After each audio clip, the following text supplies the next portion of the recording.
Assalamualaikum, selamat Hari Raya dan selamat kembali ke channel Abang. Jadi hari ini Abang nak bercerita tentang sejarah atau legenda 5 orang puteri dalam mitos-mitos orang Melayu. Jadi kalau korang nak tahu cerita tentang puteri-puteri ini, tonton video Abang sampai habis kerana ia memberi pengetahuan tambahan kepada kita semua. Mana tahu korang nak cerita pada anak buah ke, pada anak sendiri ke tentang puteri-puteri Melayu ni. Jadi bagi yang belum subscribe, boleh subscribe channel Abang kerana ia memberi motivasi untuk Abang menceritakan cerita-cerita menarik untuk korang semua. Puteri pertama yang Abang nak ceritakan adalah bernama Tun Fatimah. Tun Fatimah adalah anak kepada Tun Mutahir, iaitu salah seorang pembesar istana. Ia terkenal kerana kecantikan wajahnya dan juga kebijaksanaannya. Ini kerana setiap kali Tun Mutahir bermesyuarat, Tun Mutahir akan memberikan idea-idea yang bernas di atas permasalahan istana. Dan ini menarik minat Sultan dan juga pembesar-pembesar lain. Jadi apabila Sultan tanya mana Tun Mutahir dapat idea-idea ni, Tun Mutahir memberitahu bahawa idea-idea ni semua adalah daripada anak perempuannya, iaitu Tun Fatimah. Jadi terkenallah nama Tun Fatimah di dalam istana. Jadi disebabkan itu, terdapat salah seorang pembesar istana yang bernama Tun Ali berminat untuk mengahwini Tun Fatimah. Lalu Tun Ali pun masuk meminang dan berkahwin dengan Tun Fatimah. Jadi hiduplah mereka berdua aman bahagia. Tapi disebabkan kebahagiaan mereka berdua, biasalah orang-orang kita kan dengki dengan kebahagiaan orang. Jadi perkahwinan mereka berdua terkandas apabila Tun Ali telah dijatuhi hukuman mati oleh Sultan Mahmud di waktu itu. Ini kerana Tun Ali telah difitnah melakukan kecurangan. Setelah kematian Tun Ali, Tun Fatimah berasa sangat sedih. Lalu dia mengadu tentang hal ini kepada Sultan untuk dilakukan penyiasatan kali kedua. Selepas melakukan penyiasatan kali kedua, didapati sebenarnya Tun Ali telah difitnah oleh seseorang. Raja iaitu Sultan Mahmud sangat muka dengan apa yang terjadi. Seolah-olah dia telah ditipu oleh pemfitnah terbabit dan telah mengorbankan salah seorang pembesarnya yang terbaik, iaitu Tun Ali. Disebabkan itu, Sultan Mahmud berasa sangat sedih bagi pihak Tun Fatimah. Lalu sebagai membalas keterlanjuran perbuatannya menghukum Tun Ali, Sultan Mahmud telah masuk meminang Tun Fatimah dan menjadikan Tun Fatimah seorang permaisuri istana. Rombongan meminang daripada Sultan Mahmud telah diterima oleh Tun Fatimah dengan hati yang sangat berat. Tapi dia tahu ini adalah takdir untuknya. Jadi dia berkahwin dengan Sultan Mahmud dan melahirkan 4 orang anak. Mereka hidup aman bahagia. Tun Fatimah telah dikurniakan dengan anugerah menjadi permaisuri negara. Salah seorang anak Tun Fatimah iaitu Sultan Alauddin Riayat Shah yang kedua telah memerintah negeri dan menjadi sultan yang baik selama 36 tahun tempoh pemerintahan. Puteri yang kedua adalah bernama Cik Siti Wan Kembang. Kalau kita sebut Cik Siti Wan Kembang, boleh kata satu Malaysia kenal, terutama orang Kelantan. Kerana Cik Siti Wan Kembang adalah satu-satunya sultan perempuan dan sewaktu pemerintahannya, Kelantan sangat terkenal dengan aktiviti perdagangan dan melakukan hubungan diplomatik dengan negara luar. Silap sikit. Pemerintahan Cik Siti Wan Kembang adalah pada abad ke-17. Cik Siti Wan Kembang sebenarnya anak kepada Raja Kelantan iaitu Sultan Ahmad. Pada 1610, Sultan Ahmad mangkat. Pada waktu itu, Cik Siti Wan Kembang berumur 4 tahun. Jadi, dia tak boleh jadi raja. Dia digantikan oleh pakciknya iaitu Raja Hussein. Tapi selepas Raja Hussein mangkat, Cik Siti Wan Kembang diangkat menjadi Sultan Kelantan. Cik Siti Wan Kembang sangat mahir dengan ilmu perdagangan. Sebab itu pada waktu itu Kelantan sangat terkenal dengan sistem perdagangannya yang sangat bagus. Jadi tak heranlah sampai sekarang kalau kita tengok orang perempuan Kelantan memang sangat pandai berniaga. Dia punya gelang emas daripada sini sampai sini. Itu bukti menunjukkan orang Kelantan perempuan memang sangat-sangat pandai berjual beli. Cik Siti Wan Kembang memerintah Kelantan dengan sangat aman makmur. Selain daripada perdagangan, Cik Siti Wan Kembang sangat menitik beratkan peranan ahli-ahli agama dalam pemerintahannya, termasuk mendirikan madrasah dan mewujudkan kementerian agama.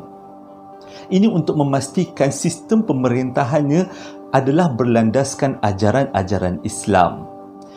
Cik Siti Wan Kembang sangat meminati kijang. Jadi dalam kawasan istana dia telah memelihara beberapa ekor kijang dan dia meletakkan lambang kijang pada jata negeri Kelantan.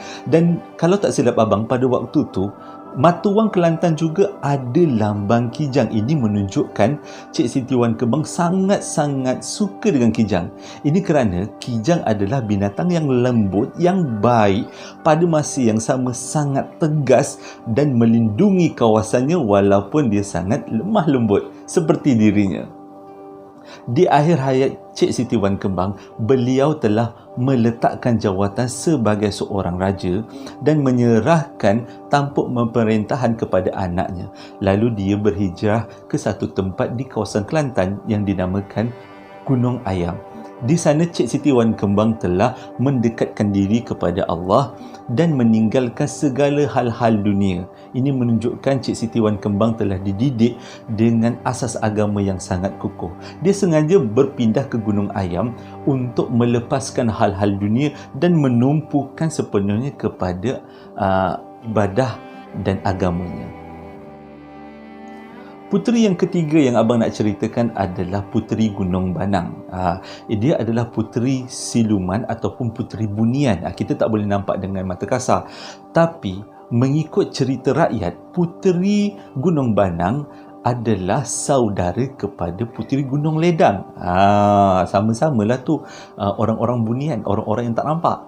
Selain daripada Puteri Gunung Banang dan Puteri Gunung Ledang, diorang juga ada adik-beradik lain yang dinamakan Puteri Gunung Beremban dan juga Puteri Gunung Panti. Keempat-empat gunung ni adalah di kawasan Johor.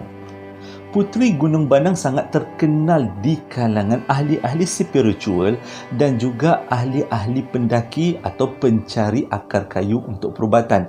Kerana di kawasan Gunung Beremban boleh dikatakan banyak ditumbuhi dengan tumbuhan-tumbuhan liar yang bagus untuk perubatan. Jadi, setiap kali ahli-ahli spiritual ataupun pengumpul-pengumpul akar kayu untuk perubatan datang ke Gunung Beremban untuk mencari herba, dikatakan Puteri Gunung Banang akan memberikan petunjuk ataupun memberikan jalan supaya mereka dapat mencari herba yang diinginkan dan juga keluar daripada kawasan Gunung Banang dengan selamat.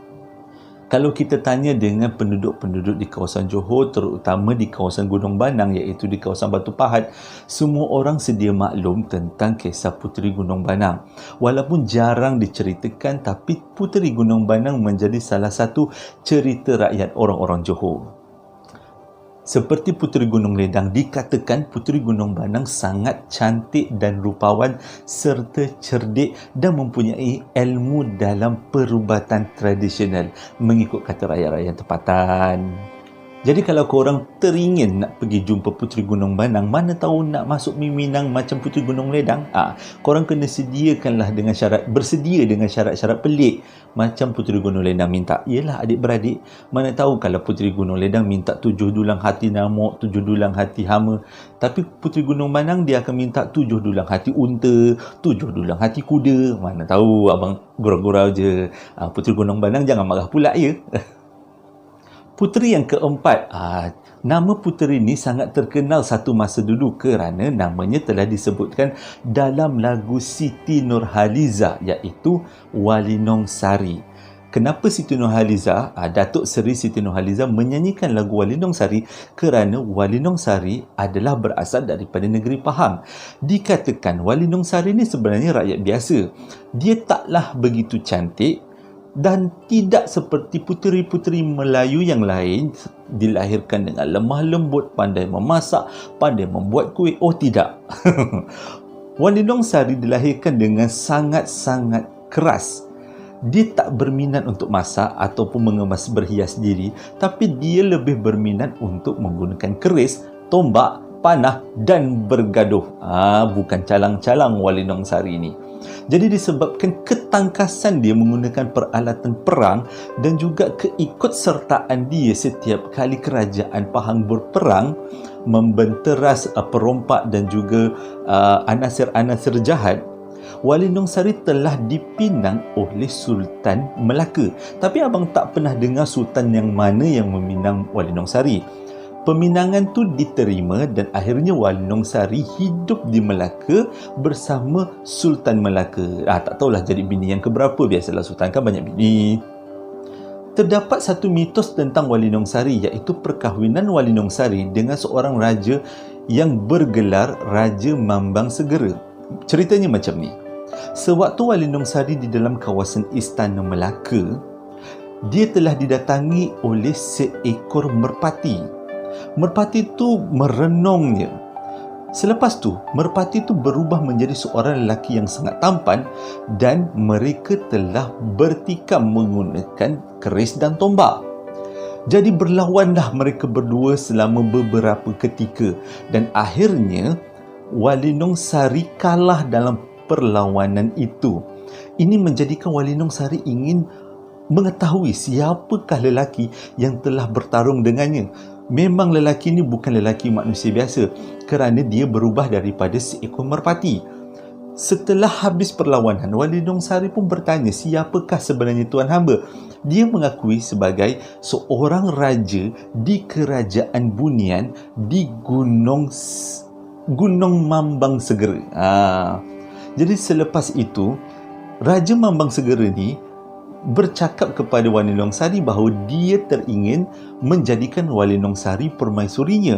Tapi Walinong Sari menolak kerana Walinong Sari telah berkahwin dengan Sultan Melaka. Dengan beraninya, Raja Mambang Segera menghadap Sultan Melaka iaitu suami kepada Walinong Sari dan meminta izin Sultan Melaka untuk berkahwin dengan Walinong Sari. Pada mulanya, Sultan Melaka tidak mengizinkan kerana Walinong Sari adalah salah seorang isterinya. Tapi setelah melalui beberapa perbincangan dan permesyuaratan, akhirnya raja bersetuju untuk memutuskan perkahwinannya dengan Walinong Sari dan mengahwinkan Walinong Sari dengan Raja Mambang Segera. Abang tak tahulah apa dia syarat-syarat, itulah yang mitos yang diceritakan.